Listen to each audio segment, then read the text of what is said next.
Morning, everyone.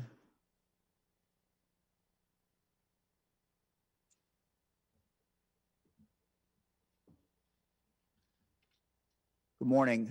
Mayor Ginther and I have called this press conference this morning to discuss the preparations for demonstrations that may occur in relationship to the inauguration of the President of the United States.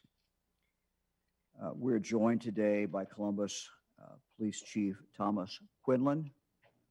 Chief, good morning, Governor. Thank you for having me. Thanks for joining us. We appreciate it very, very much. We're also joined today by Ohio State Highway Patrol Superintendent, Colonel Richard Fambro. Colonel, thank you very much. Good morning, Governor, for the opportunity. Good to see you, sir. As well as Ohio National Guard Major General John Harris. General, good morning, sir. Thank you, Governor. Good morning. Thank you for being with us. Our First Amendment rights are sacred.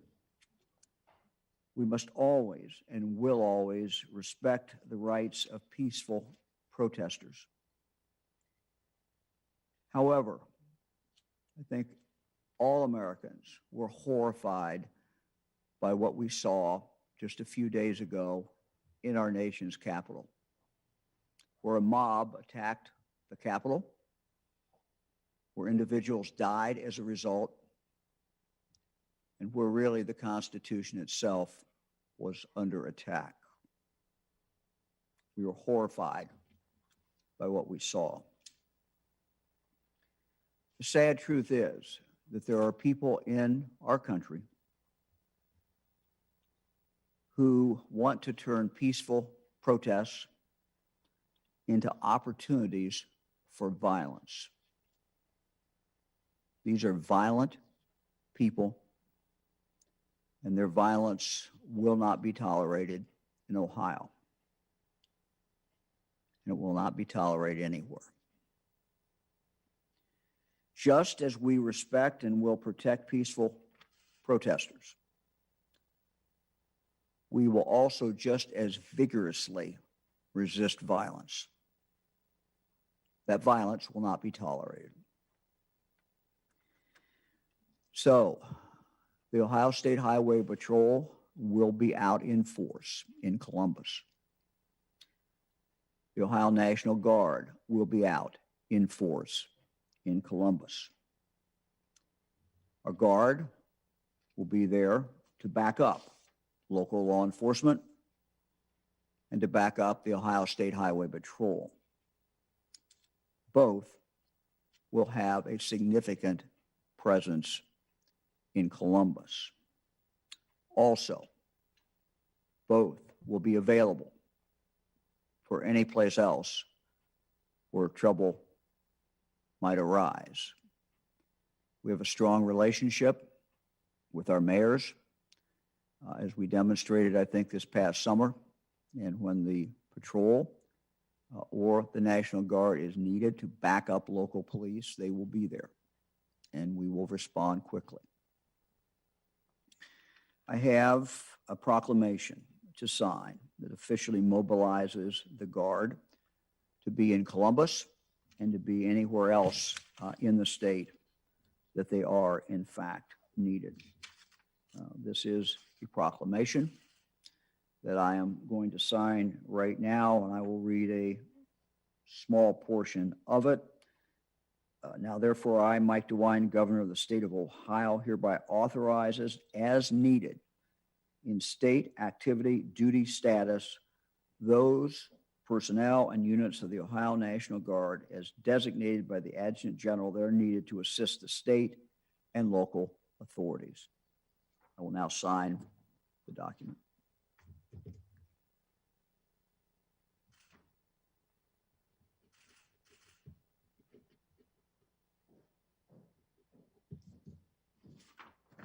I've done so now.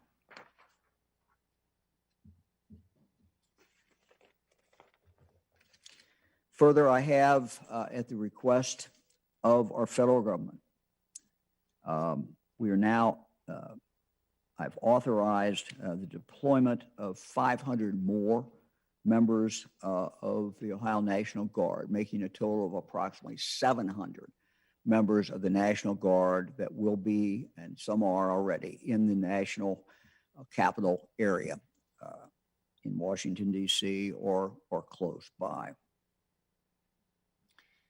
We are, of course, part of a national effort, and our Guard always is part of that national force. We have unique capabilities. We have special personnel and special equipment that has been specifically requested by the federal government for us to deploy to Washington, and we have responded and done so. Along with Speaker Cupp and Senate President Huffman, we are announcing today that the Statehouse will be closed this coming Sunday, Monday, Tuesday, and Wednesday. Further, I'm also ordering all state office buildings in downtown Columbus to be closed on these 4 days as well. State personnel will work from home or work from other assigned places. Finally, it is time, I believe, for us to come together as a country, as we always do after elections. It's time for us to observe the peaceful transfer of power and to remind ourselves of what brings us together, binds us together, holds us together as Americans. Our love for freedom, our love for liberty, our love for our Constitution. And that is what we'll celebrate in the days ahead. Let me now turn to Mayor Ginther. Mayor Ginther and I have done press conferences before in regard to the virus, in regard to other disturbances. So, Mayor, it's good to be back with you, even this time if we are remote from each other, but I'll turn it over to you.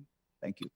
Thank you, Governor, and good morning. Good morning to General Harris, to Chief Quinlan, Colonel Fambro. Very much appreciate you all being with us and your incredible leadership during these trying times. Our nation is facing a great struggle right now. After the violence at the Capitol last week and threats of armed protests across the country this weekend, and heading into the inauguration of President-elect Biden. Those threats are being brought to our doorstep right here in Columbus, to the steps of the Statehouse. As I said last week, what we saw in the Capitol is not who we are as a country. It is unacceptable.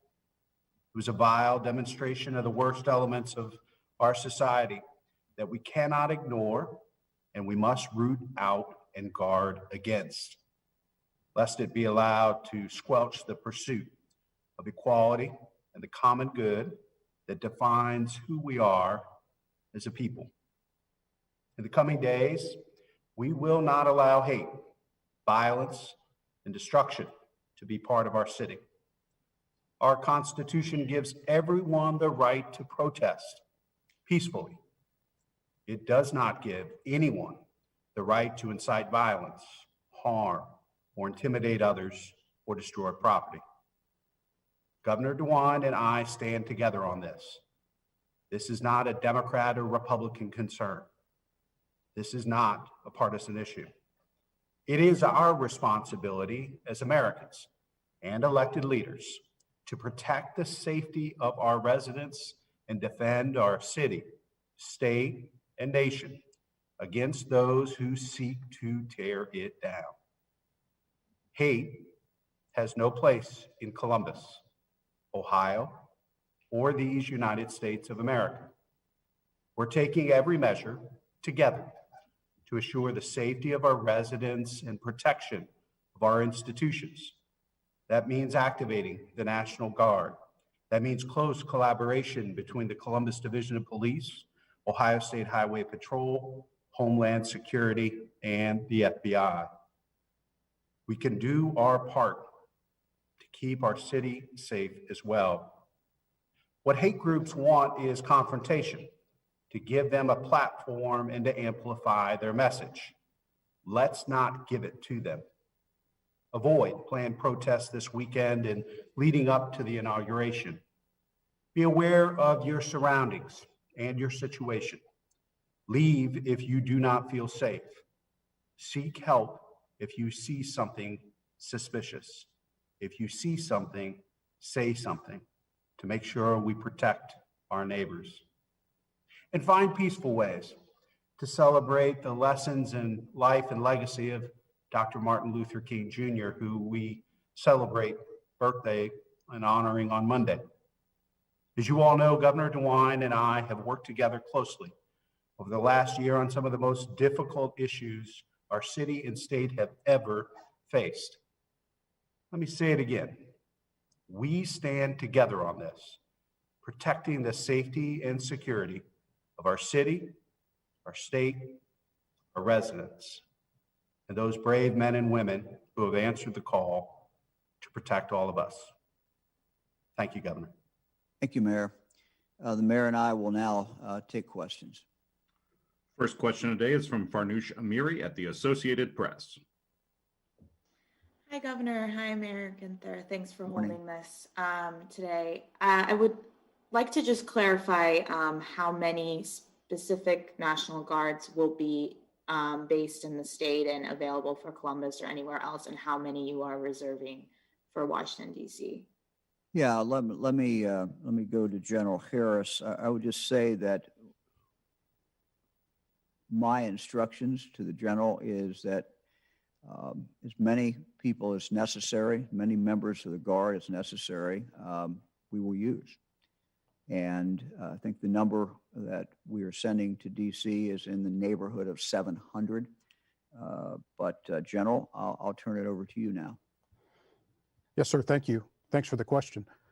Well, yeah, that's correct, Governor. We're sending just upwards of 700 to the National Capital Region. And that's some very specific capabilities, as the governor said. First are those security type forces that can augment the law enforcement there in the National Capital Region. So that's just over, well, I won't get into the number, but it's 2 companies and a headquarters of specially trained folks that can help with the security of critical infrastructure there. Additionally, we've sent some communications personnel and equipment, and they'll be able to provide some redundancy for communication should that become necessary. So even in the most austere environments, they'll be able to establish voice and data communications if necessary. And on top of that, we've sent a very specialized unit called our Homeland Response Force. And that unit has the capability to not only provide security, but also they do what's called consequence management. So if there were a major event there, this unit can do very high level, high skilled search and rescue, both from confined spaces, high angle search and rescue, but also they can do it in a chemical, biological, nuclear environment. So this is a precaution that's been requested by the folks there in the National Capital Region, and the governor's directed that we send it. But I will tell you that we're always measuring the information, and the information drives our operation. So we're doing risk management to ensure that what we have here in the state is what we need for the state. So as the governor said, he's directed the mobilization of forces. What we've mobilized is our National Guard Response Force for missions here in the state right now, specifically for the Capitol. So I will say it's upwards of 400 personnel that we will have in the National Capital Region. And we've provided some depth, and I won't get into the specifics about that, but we have depth to respond to other places around the state also. And those forces will be able to do a number of missions. They can do security of critical infrastructure. They can do traffic control, vehicle checkpoints to augment local law enforcement if that becomes necessary. And if the worst case occurs and that those forces have to help with crowd control, they're specifically trained and equipped to do that. Thanks, General. Next question is from Jeff Reddick at WSYX in Columbus. Hey, Jeff. Hello to you both. This is a question for the mayor. Mayor Ginther, after last spring and summer's protests, the city put in place some level of ban on the use of tear gas and other chemical agents on crowds of peaceful protesters. Do those bans still exist in Columbus? Do they apply to the other forces who will be in Columbus this weekend? And do you worry about the appearance of uneven enforcement between Black Lives Matter protesters and these presidential supportive protesters? Well, I think I'll let Chief Quinlan speak a little bit to the policy. The guidance that we have given him is that those chemical agents cannot be used on peaceful protesters, but once a protest has turned violent, once destruction of property or lives of protesters or officers is put at risk, those chemical agents can be used to disperse and control violent protests. But Chief Quinlan, do you want to speak any more to that? I think our approach to all protests will be consistent based on the policies and procedures of the Division of Police. Chief? Thank you, Mayor. You were very accurate. The division between the type of chemical irritants we use, CS, we're not using. There's another law enforcement application called OC spray that we do use for violent protesters. Again, it's based not on a person's beliefs or speech. It's based on actions and activities. So those will be clearly defined for the rules of engagement for all officers down there, whether they are Columbus or other jurisdictions assisting. And we will be working under what's called a unified command. So we will have control over who is deploying what irritant and when, and how we decontaminate after that. Those will all be steps in place. Thank you. Thanks, Chief. Next question is from Kevin Landers at WBNS in Columbus. Hello, Governor. Kevin? Governor, by placing the National Guard on its highest level of alert, are you also approving the use of deadly force if needed? For businesses near the Statehouse, should they be preparing to board up their store windows? And are you aware of any credible threats against President-elect Biden? Thank you. Well, I'll start with that, and then I'll send it over to General Harris. We are concerned about what happened to businesses. I know there are a lot of small businesses that were really hurt over the summer, and certainly we are very concerned about them.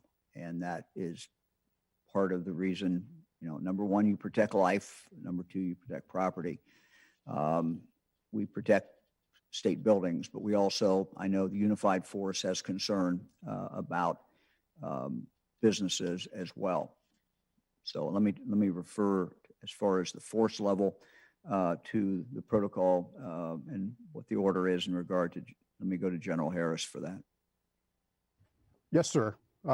We always ensure that our soldiers, our responders, our partners have the ability to defend themselves, so they will have that capability.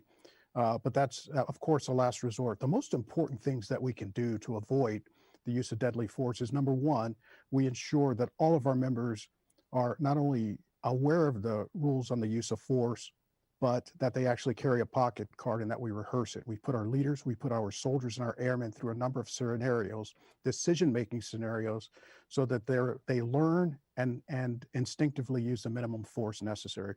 And secondly, and this ties to the previous question, is we want to ensure that we give our soldiers, our airmen, our first responders as many tools as we possibly can so that we don't have to use deadly force.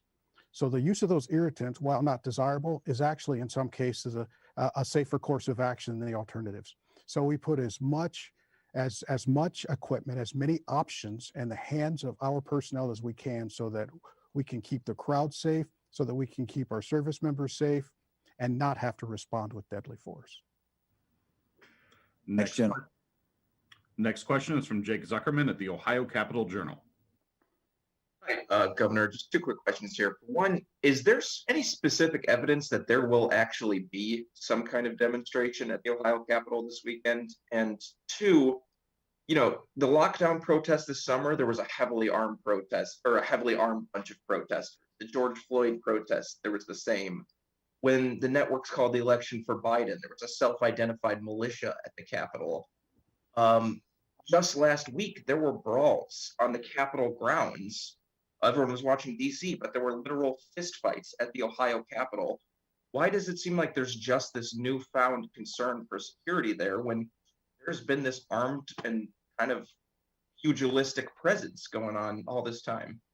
Well, it's not a newfound concern for security. We've always had a concern for security.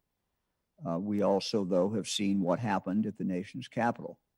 And we have seen that, and we also have other information, frankly, which I'm not going to talk about. So we have a heightened sense of concern, but we've always been concerned about security. And, you know, most focus is always on protecting human life. Next question is from Ben Schwartz at WCPO in Cincinnati. Ben. Hi, Governor. Can you speak on open and concealed carry while on Statehouse grounds? I believe it's legal to carry a weapon on Statehouse grounds. And I know I've seen plenty out there during previous protests, but I'm just wondering if you see that as an issue at all, and if you have reason to believe that there may be more people armed this one than during previous ones. The law in Ohio provides for open carry on the grounds. That would include the grounds, the outside grounds of the state capitol. Concealed carry for those who have a permit. So the law in Ohio does in fact apply, and that's what the law is. Next question is from Jim Province at the Toledo Blade. Hello again, Governor. Jim. So far, the discussion has been pretty much all about Columbus. You did mention that the National Guard would be available in other cities if necessary. Have we received any intelligence of probable or potential problems in other parts of the state? Well, I'm not going to go into intelligence. That's an area that we never talk about, really. But look, we have a close relationship with the mayors throughout the state of Ohio. And when they perceive a problem and their chiefs perceive a problem and they need assistance, we will be there in regard to what they need. Next question is from Spencer Hickey at Hannah News Service. Thank you. I know you can't go into operational details, but could you discuss some of the lessons learned from the events in the District of Columbia, as well as at the Statehouse in late May of last year? That may be better answered by the general, the chief, and the superintendent. Right. I'll let them answer. I'll start, and then I'll let any of them who want to answer to do that. They're certainly the experts. As a layperson, just looking at what happened in our nation's capital, it's important to have enough force there from the beginning and not have to bring force in. So the ability to control violence or to lessen the chances of violence, I think that dynamic is changed by simply the presence of a large number of forces.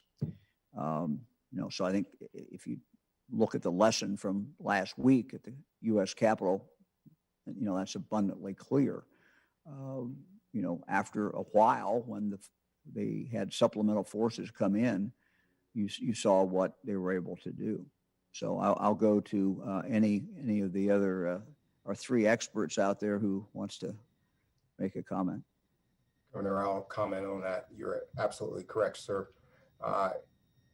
Throughout the summer, as we saw the demonstrations and protests, it was abundantly clear to us that communication is key, and the belief that peaceful protests are always welcome. So communicating with the group organizers to allow them to understand the rules of engagement, us understanding what their purpose is, and making sure that we protect the infrastructure of the Capitol, but also allowing people that want to come down to exercise their First Amendment rights, that they can do that safely. And that is the goal of the Unified Command Force that we have partnered for this event. That's what we expect, that's what we hope for, and that's what we prepare for. And as you said, sir, being safe rather than sorry is really critical here, because people have a right to exercise their First Amendment rights. Colonel, thank you. Anybody else? Yes, sir. Yes, sir. I think that the colonel's spot on, and our experiences over the summer were that most of the people who were there with peaceful intent. The groups were organized, and that organization was good and very positive because it kept with that intent.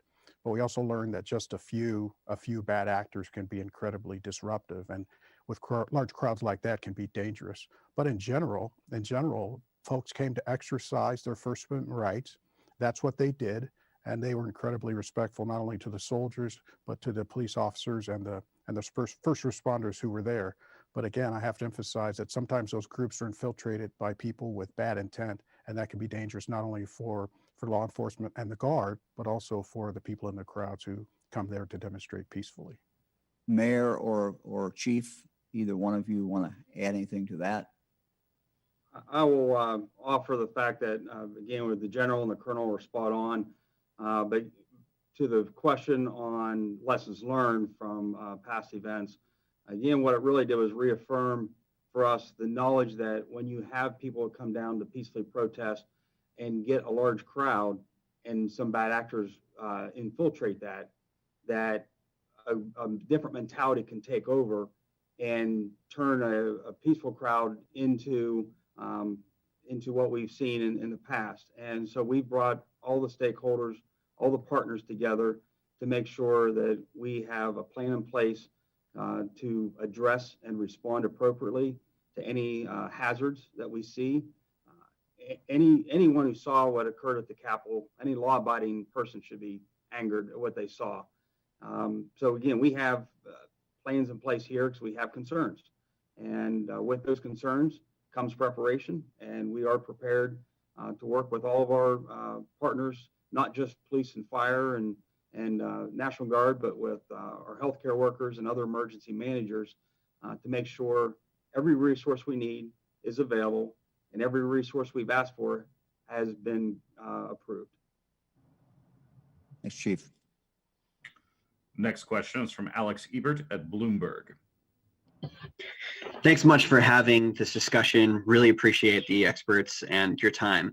Could you please, as much as possible, provide some details about how you are intending to prevent people from entering the Capitol buildings or other government buildings? You know, what are we doing to make these harder targets? Thank you.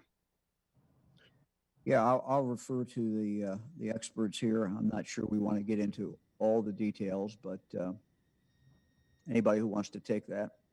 Governor, I can speak to that. We will not discuss specific tactics or what we're doing. There are some obvious things that you will see as members of the public, fencing, that type of thing. But we're just prepared, more importantly, to ensure that we have partnered with all of the people and agencies and entities that were mentioned earlier to allow for peaceful protest. That's the hope, that's the messaging, and that's the communication that we will stand on. Our number one goal is to protect life and property, and we will protect the Capitol, that infrastructure, period. Next question is from Tom Gallick at Gongwer News Service. Hi, Governor. Tom. I know there's been some talk nationally about maybe pursuing stronger anti-domestic terrorism legislation in the wake of the events of the Capitol. Are there any state law or policy changes you'd like to see in the wake of that, or is it just a matter of enforcing the laws that are already on the books? I'm not aware of anything. We're always open to listening to what the experts tell us. I think it's primarily a security issue, law enforcement issue, intelligence issue, probably more than a statutory criminal offense issue. But we're always open. I'm sure the legislature is open if there's some deficiency that we have, but I'm not aware of it. Next question is from Randy Ludlow at the Columbus Dispatch. Hey, Randy. Good morning, Governor. Is the intent here to have such a show of force that you believe the Statehouse will be unassailable, that no protester will step foot inside? Well, the Statehouse is going to be closed, and we would intend for no one to go inside. That would certainly be the idea. I think that, we will have a significant presence there and there will be a backup presence there as well, besides what you see. So I don't know if anyone wants to add anything to that. Next question is from Laura Bischoff at the Dayton Daily News. Good morning. This question is for General Harris and Colonel Fambro. Can you talk about your concerns going forward to deal with the long-term threats? When we don't have hundreds of guardsmen and patrol troopers deployed, and do you think that the January 6th events will have permanent changes in American life, similar to how we made permanent changes after the attacks of 9/11? Or I'll take a stab at that first. I think that we've all seen that the events over the course of the summer and even into the winter months have required us to react at different times to protests and activities there at the Statehouse.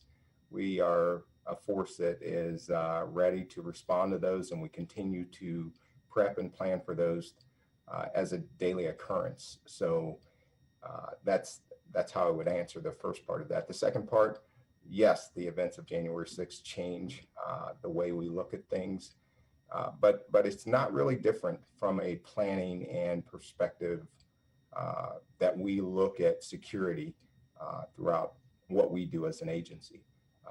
It's more about collaboration and partnerships and keeping those relationships strong with our partners to ensure that we communicate, that we assess what we have in the way of equipment and the needs of each agency and responding accordingly. We are a force that relies a lot on our partners, both federal, state, and local, and those partnerships are strong. That predates any of the events that have occurred over the course of the summer. We've gotten stronger as a law enforcement and collaborative community, and I'm very proud of that.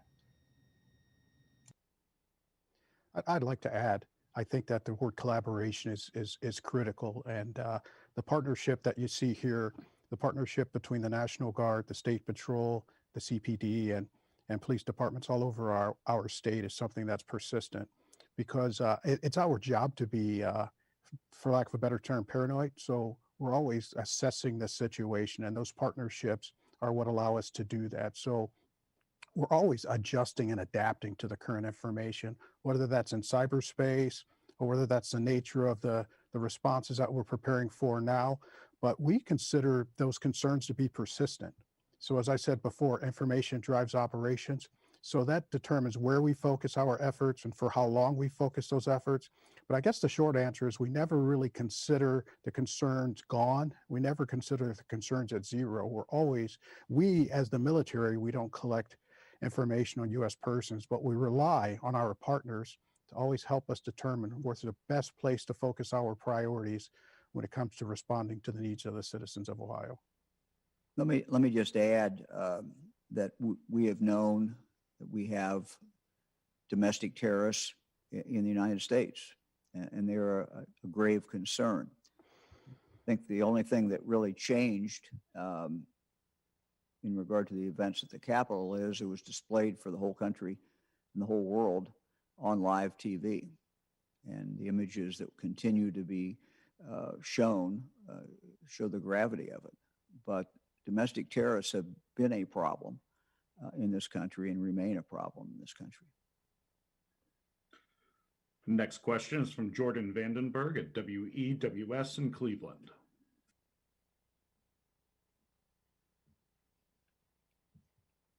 Good morning.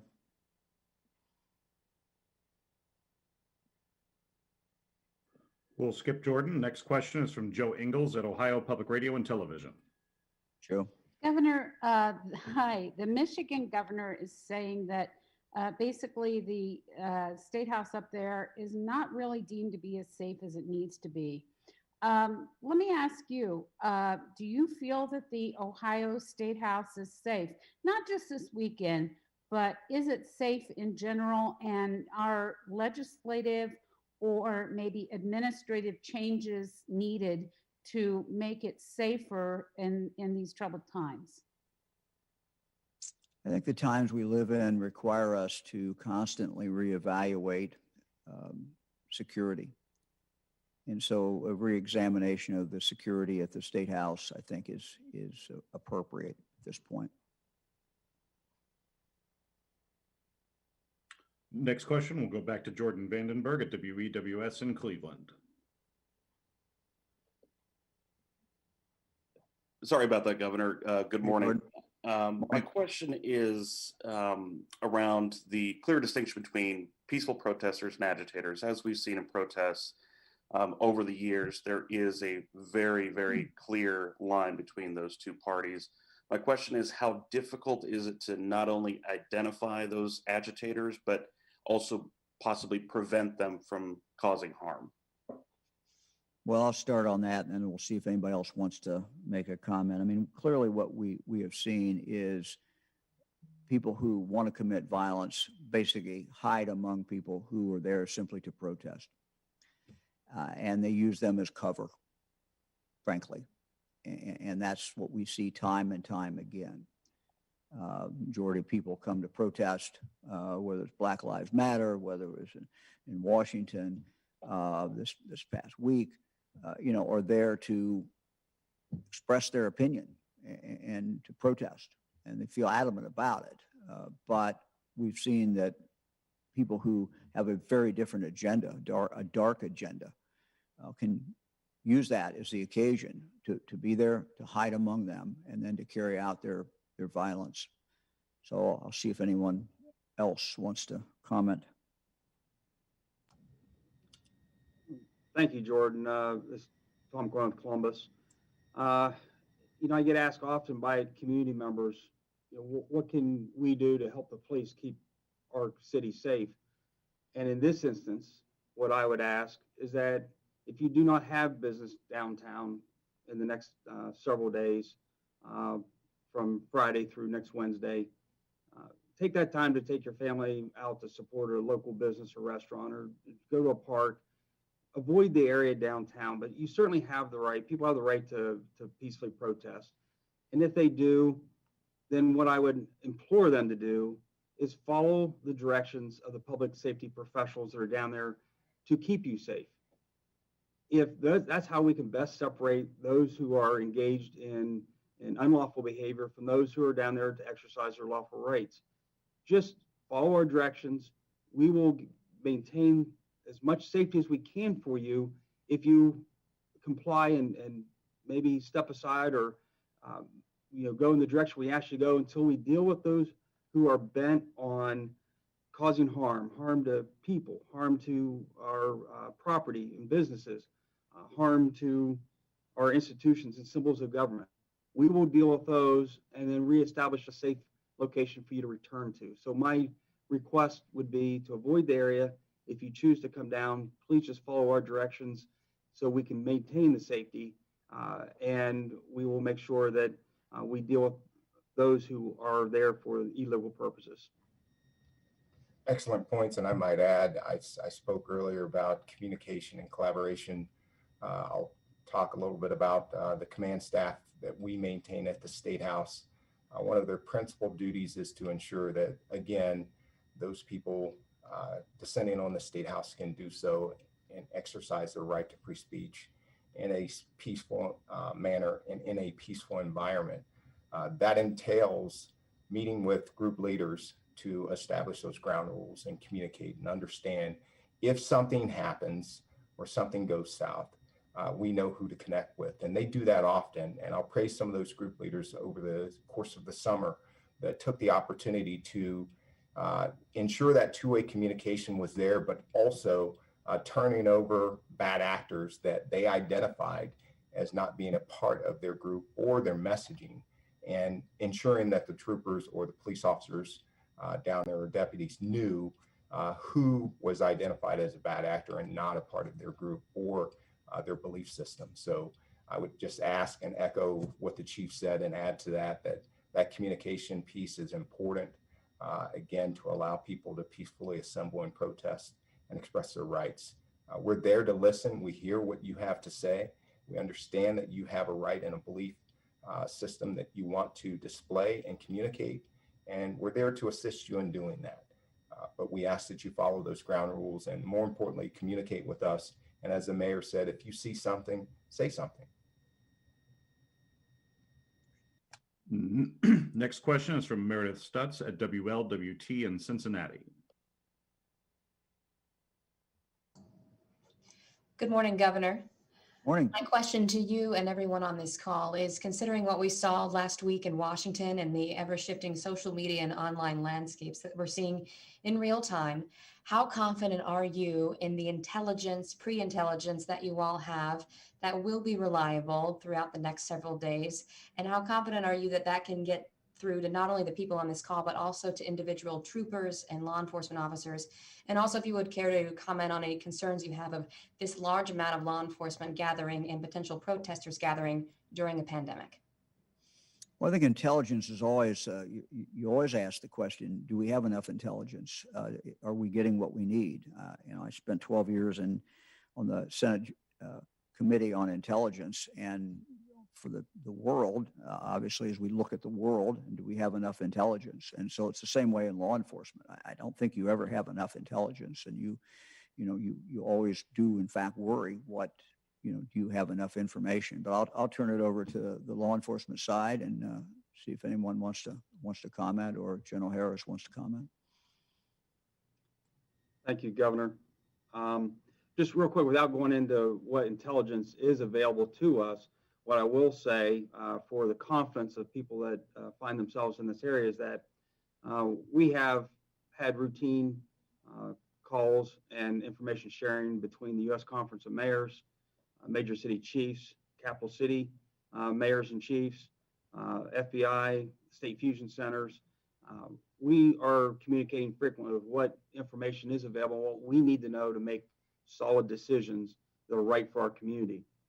Then, before we deploy any officers in the field, we always have a pre-deployment briefing where all the rules of engagement are covered, any intelligence that we can share with them to be aware of, to be watching for, to be documenting, and to be acting on is down at the line level. So they're available to act in real time on what they anticipate or what they may be even unanticipated in seeing, knowing how to react to that. Thank you, Meredith. I'd like to respond to the concern about the coronavirus and bringing these folks together collectively. It is a real concern for us. And I'll just remind you that these National Guard folks that we're bringing on duty were doing something else just a couple of days ago and had no idea they'd be coming here, except for the fact that they've been put on a higher state of alert. So these are people who are working on they've stepped away from a work project. They've had to figure out what to do with their pets. These are folks who just stepped out of their civilian lives to become soldiers and airmen. Just a couple of days notice. So there is concern about bringing those folks together and the coronavirus. So we've done a few things. We've coordinated with the state testing team, and every person that we're bringing onto duty for these missions, we're having them take the Binax Now test, the rapid test, and so that we can screen them. And if someone comes up positive, we'll take the appropriate measures. But these are the kinds of risk decisions that we make. We have to respond. This is our responsibility to the people of Ohio and the oath that we took. So we put as many mitigation measures in place. We'll be masking. We'll maintain social distancing as much as possible. But this is part of being a soldier and airman. Sometimes you have to assume a little greater risk than the typical population in order to accomplish the mission. And that's what makes these citizen soldiers, these citizen airmen, so great, is that they're willing to do that and they never shy away from that. And we've been doing that from the start. We've done that in food banks. We've done that when we put folks in prisons, and we've kept mitigation measures in place that have helped us control the spread of the disease throughout our force. And quite frankly, that's important for the mission, but it's also important when we send these people back home, when we demobilize them to go back to their families. We certainly want them and their families to be safe. Meredith, you raise a good point and a reminder. We still are in the throes of a global pandemic. And so if there are folks that are coming to protest peacefully, we encourage them to mask up and, as much as possible, socially distance. It's incredibly important to protect other peaceful protesters, but also protect our guardsmen, our troopers, and our officers as well. So appreciate that reminder. Next question. Go ahead, Colonel. No, I'll just touch on that too. The mayor's correct. Everyone is correct in that. You know, the thing that I like to throw out there is when we talk about intelligence and safety, you know, we're always concerned also about the safety of our women and men that have taken an oath to be involved in public service. So as superintendent, you know, the safety of our troopers as well as our partners is of utmost concern to me. And the one thing that sometimes gets lost in the fray is that they are people too. They're members of these communities and represent the same beliefs and values of good American people that have chosen a life in public service. And as people come down to peacefully protest, it's important that they remember that these women and men have chosen this profession, and they have families at home too that need to be protected and that are concerned about their personal safety as they go about doing their duties. Next question is from Kenny Bass at WCHS in Charleston, West Virginia. Hi, thanks for taking the question. A couple of quick things to cover, maybe one for the governor and maybe one for the National Guard. Governor, I've heard a lot about armed protests going on at the Capitol. If it's legal to carry weapons, either concealed carry with a permit or open carry, whatever Ohio's laws are, do you handle something that's labeled an armed protest differently than something that would be labeled an unarmed protest? And secondly, in West Virginia, which I'm more familiar with, most National Guard troops, when they're deployed, are in support and logistical positions. Will that be the same in Ohio? I noticed the last resort was mentioned that for National Guard troops to be handling what we would normally deem police responsibilities. So the Guard obviously is available for those types of things, but is its primary mission support and logistics in case it has to step in? And also, can you address the unarmed versus armed protests in your mindset in dealing with those? Thank you. Well, I'm going to let General Harris respond to both of those. In regard to the first one, just very, very quickly, you know, we follow the law. They have the right to do that, to be armed. Obviously, it would heighten your sense of concern. And that's about all I will say. We'll let go to General Harris, let you handle that, General. Yes, sir. We're prepared to do the full spectrum of operations. So if sustainment, logistics type support is what's required, then we're in a position to provide that. We're the 5th largest National Guard in the country. So we have a significant set of capabilities available to us and to the governor. But as I said before, we're prepared to go all the way up to doing security of fixed sites right alongside local law enforcement and the state patrol. We're equipped and we've outfitted our units to be able, if they need us to do patrols side by side, roving patrols side by side, either mounted or dismounted with local law enforcement, we're prepared to do that. And if we're asked to do actual crowd control, we're prepared to do that. We've rehearsed formations with the state patrol. We've worked with both of these entities before, and if we're asked to integrate with them in order to help control crowds, we're prepared to go to that level. I don't know if anybody wants, law enforcement wants to answer Kenny's other question about people being armed. I don't know if anybody wants to take that or not. Okay. I'll briefly address the issue is, again, it's not the fact whether a person's armed, it's a person's actions, what they're doing with the weapon that they possess. And again, if they're legally complying with law and the open carrier, concealed carry laws, then they'll have no interaction with law enforcement. If they're engaged in provocative behaviors that are rise to the level of illegal activities, then they should expect to encounter law enforcement appropriately. Thanks, Chief. Next question, Adrian Robbins at WCMH in Columbus.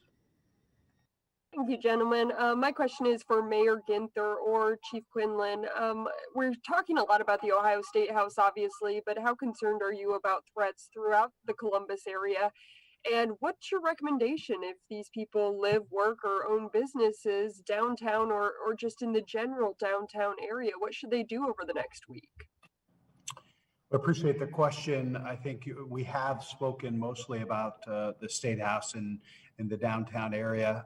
What I would recommend to folks, I think that a number of folks have mentioned here today, if you don't have to be downtown, particularly on Sunday, you know, I'd encourage people to stay home or enjoy parks or other places with their families and neighborhoods throughout our city. We have been in contact with, and we have briefed downtown, Short North, Arena District business owners, and shared information. I know law enforcement in the city have reached out to folks to share information and provide resources to them, as much information as we can provide to them about taking steps to protect themselves, their businesses, and their employees. Ultimately, it will be their decisions about closing or not. But really trying to do our part to make sure that we allow folks that are there to peacefully protest to demonstrate their First Amendment rights, but also for General Harris, Colonel, and Chief to keep